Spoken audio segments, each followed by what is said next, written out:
Bueno, voy a empezar entonces con el algoritmo diagnóstico, ¿sí? Quedamos ahí. Bien.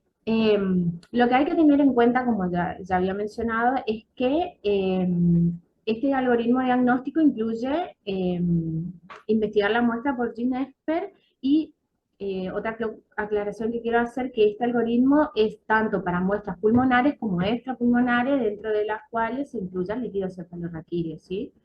Es un algoritmo diagnóstico recomendado por la OMS y es el más actual aceptado. Bien, lo que tenemos que tener en cuenta acá es si el Mycobacterium fue detectado, si no fue detectado, si el Mycobacterium fue detectado, pero no su resistencia a rifampicina, si fue detectado el Mycobacterio y también la resistencia, y si fue detectado el Mycobacterio y la resistencia indeterminada, o si el resultado del micobacterio es un resultado eh, inválido. Bien, dentro de lo que es el micobacterio no detectado, lo que recomienda esta guía es, o este manual de algoritmo, es que se evalúa al paciente clínicamente, que se realice cultivo y que se repita la muestra. Es decir, pedir una segunda muestra. En esta segunda muestra también se recomienda realizar el GeneXpert y cultivo. Después, lo otro que tenemos que tener en cuenta es si el Mycobacterium fue detectado y la resistencia no fue detectada. En ese caso, lo que nosotros tenemos que tener en cuenta es si hay un bajo riesgo de resistencia a rifampicina. ¿Esto qué significa? Cuando hay un bajo riesgo es cuando el paciente aún no ha sido medicado. Un alto riesgo es cuando el paciente ha sido medicado y de alguna manera esa medicación no fue adecuada, ya sea que haya dejado la medicación, ya sea que haya sido que la haya tomado de una manera inadecuada o en pacientes que tienen contacto con otros pacientes, digamos, que presentan tuberculosis resistente. En ese caso hay un alto riesgo a resistencia, a rifampicina. Bien, en ese caso lo que hay que tener en cuenta es que si hay un bajo riesgo a la resistencia, hay que hacerle tratamiento de primera línea. Y si hay un alto riesgo a resistencia, hay que considerar la búsqueda de métodos, digamos, para poder probar todos los medicamentos de primera línea, que ahora ya los vamos a ir viendo, y ir viendo según ese mecanismo de sensibilidad o esa sensibilidad que podemos nosotros detectar, ver qué alternativas terapéuticas tenemos para ese paciente. Más adelante yo le voy a comentar cuál es la alternativa terapéutica para un paciente con meningitis. Y bien, si tenemos un paciente que tiene alto riesgo de tuberculosis multiresistente, es decir, a varias drogas, eh, lo que se, lo que se sugiere es repetir GeneXpert con una segunda muestra y finalmente seguir el mismo algoritmo anterior, es decir, buscar un algoritmo donde se pueda probar la sensibilidad a los diferentes eh, medicamentos disponibles. Y finalmente, si nosotros tenemos una tuberculosis detectada con una resistencia a rifampicina detectada, lo que vamos a tener es que evaluar si también, en este caso tenemos bajo riesgo de tuberculosis multiresistente o alto riesgo de tuberculosis resistente. En el caso de bajo riesgo, finalmente también se produce una búsqueda de la sensibilidad de los de segunda línea o de los demás medicamentos, digamos, disponibles, y si tenemos alto riesgo, hay un tratamiento directamente de segunda línea que se le puede probar al paciente también con su correspondiente búsqueda de sensibilidad. Todo eso lo hace como ya había mencionado, un laboratorio de referencia. Bien, finalmente en este último ítem lo que tenemos que tener en cuenta es que si el Mycobacterium tuberculosis fue detectado en un nivel que se llama trazas, o si y en ese caso nos puede dar lo que se llama una resistencia a rifampicina indeterminada porque no le alcanzó la muestra, o sea, la cantidad de bacilos no fue suficiente, o si tuvimos un resultado de Mycobacterium tuberculosis sin resultado válido, finalmente acá en este caso se recomienda repetir la muestra y si continúa dándonos el mismo resultado, realizar directamente cultivo y las diferentes sensibilidades. No esperar, digamos, no se puede hacer más nada si se sigue y si el paciente continúa con la clínica. Bueno, dentro de lo que es el caso clínico, lo que es importante acá es mencionar que dentro de lo que fue mi rotación tuvimos un caso clínico que se trataba de una paciente derivada de General San Martín a este hospital que ingresó al servicio de la guardia de emergencia. Tenía 35 años y era de la etnia Toba.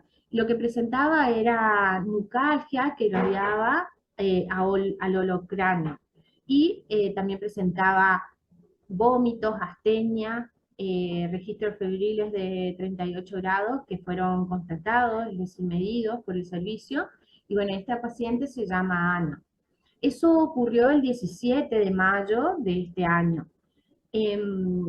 A partir del 22, en ese estado ella llegó a San Martín, llegó derivada desde San Martín el 22 de mayo, es decir, el 17 presentaba todos esos síntomas y el 22 de mayo llega con toda esa historia clínica derivada a este hospital. Y en este hospital la diagnostican como síndrome meningio, probable meningitis versus hemorragia subarachnoidea y no impresionaba lesión de cráneo, digamos, o intraparenquimatosa aguda.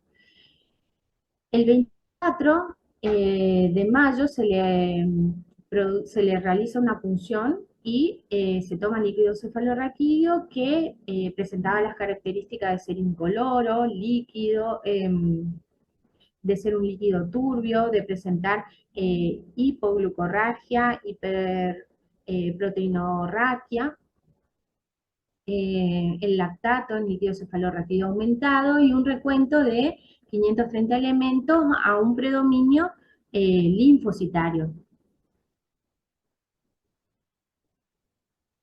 Bueno, para hablar un poco de lo que es la fisiopatología de la meningitis, en este caso lo que ocurre es que el bacilo ingresa por gotitas de flush al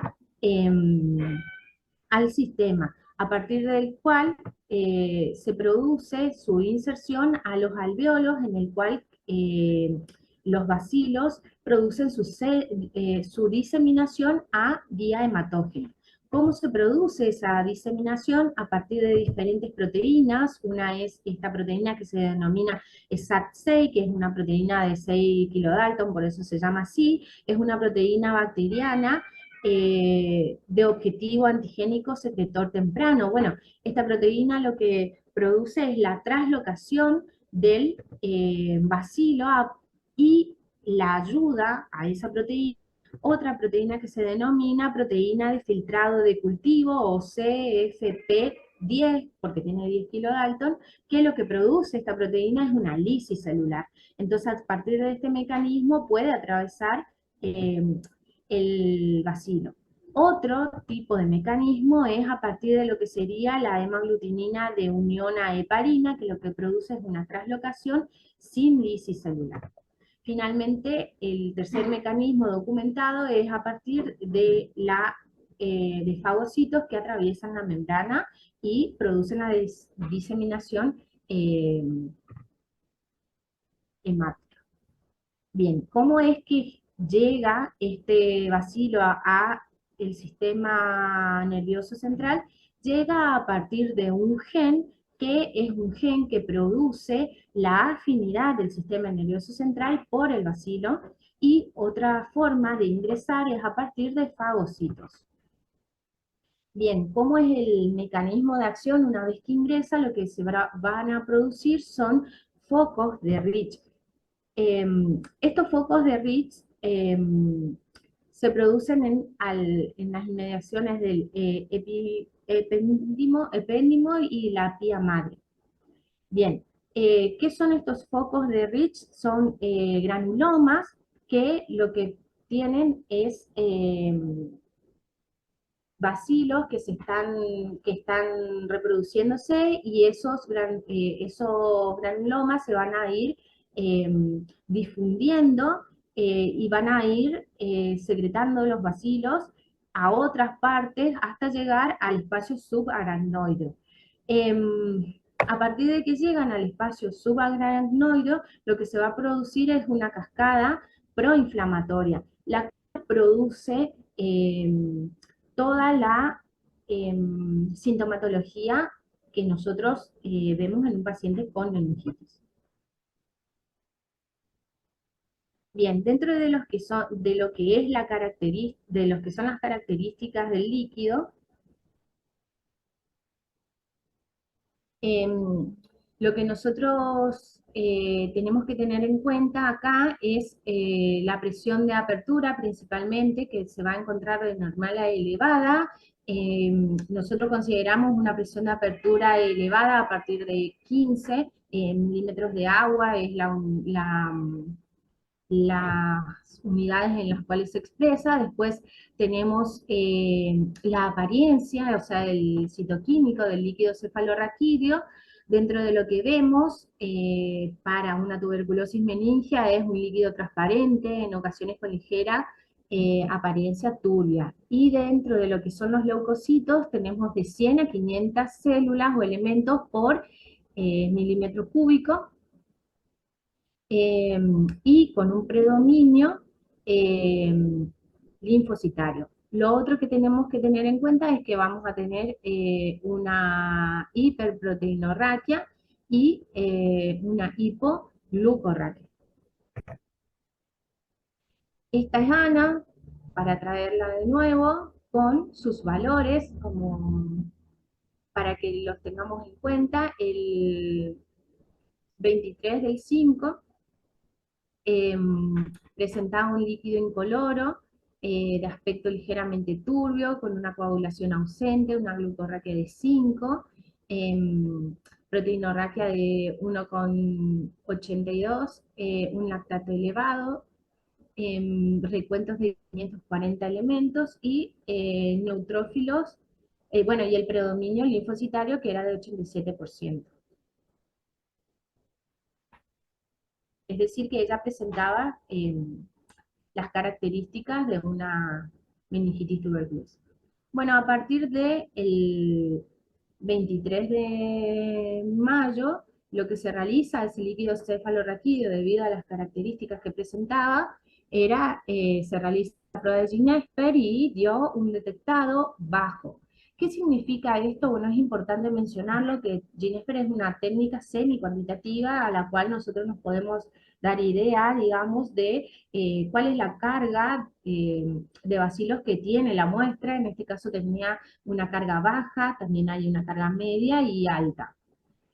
No presentaba resistencia a rifampicina, y debido a esto fue derivada a la UTI y inicia lo que se denomina cuádruple asociación, que es una em, terapia dirigida a tuberculosis, que ya la vamos a ir viendo.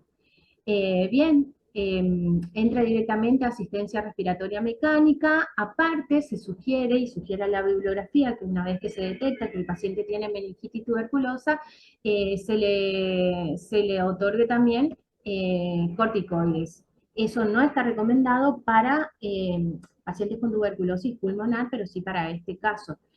Después hay otras estrategias que mencionaba la bibliografía, como por ejemplo si el paciente tenía hidrocefalia, había otras técnicas que se podían implementar. Bien, em, finalmente la paciente el 1 de junio parecía estar estable, afebril, con una diuresis conservada, entonces se decide realizarle una extubación y se le pone una máscara de Venturi. Y el esquema se continuaba con el mismo esquema de medicación. Pero al 2 de junio ella tiene una desmejoría evidente y a partir de ese momento empieza con mal estado general, la vuelven a introducir asistencia respiratoria mecánica y finalmente termina realizando un paro cardíaco y fallece el 3 de junio. Bien, ¿a qué se denomina cuádruple asociación? Estos son los fármacos que la bibliografía eh, recomienda para meningitis tuberculosa, que son los fármacos de primera línea, que son los que se le estaba dando a ella debido a que no presentaba la resistencia a rifampicina, que son isoniazida, rifampicina, piracinamida y etambutol. Este, estos fármacos lo que tienen es una afinidad por el sistema nervioso central. Por eso es que este tratamiento es específico para meningitis y se diferencia de lo que sería una tuberculosis, por ejemplo, pulmonar. Bien, como conclusiones, y muy importante, es que el diagnóstico de meningitis de tuberculosa representa para el bioquímico un desafío en el que se debe dar un peso primordial a las manifestaciones clínicas, o sea, meningias, a las características del líquido cefalorraquídeo, y tenemos que poder contar con métodos moleculares comerciales para tener una certeza diagnóstica en menor tiempo, ¿sí? Dentro de lo que es el Mycobacterium tuberculosis, recordar que se reproduce lentamente alrededor de 4 a 8 semanas en el cultivo, y es una técnica que actualmente está considerada como un gol estándar para eh, la tuberculosis en cualquier extrapulmonar o pulmonar, pero que en este caso no es de utilidad. Es decir, nosotros podemos diagnosticar a partir del cultivo, pero para un paciente con esta clínica no nos es de utilidad. Y entonces, por lo tanto, en meningitis esperar el resultado del cultivo para iniciar la farmacoterapia se vuelve inviable, ¿sí? Eh, Finalmente recordar la fuerte recomendación de la OMS, que es la utilización de GeneXpert para Mycobacterium y resistencia a rifampicina, en lugar de vaciloscopía y cultivo como prueba diagnóstico inicial en pacientes con sospecha de meningitis. Y las principales ventajas, tener en cuenta que las principales ventajas del sistema GeneXpert Ultra, que son los con los que contamos en el laboratorio, son brindar resultados rápidos, principalmente en unidades de atención de emergencia, e identificar si el bacilo es resistente a una rifampicina, que es el principal medicamento utilizado para tratar la enfermedad. Eso es todo. Esta es la biblioteca.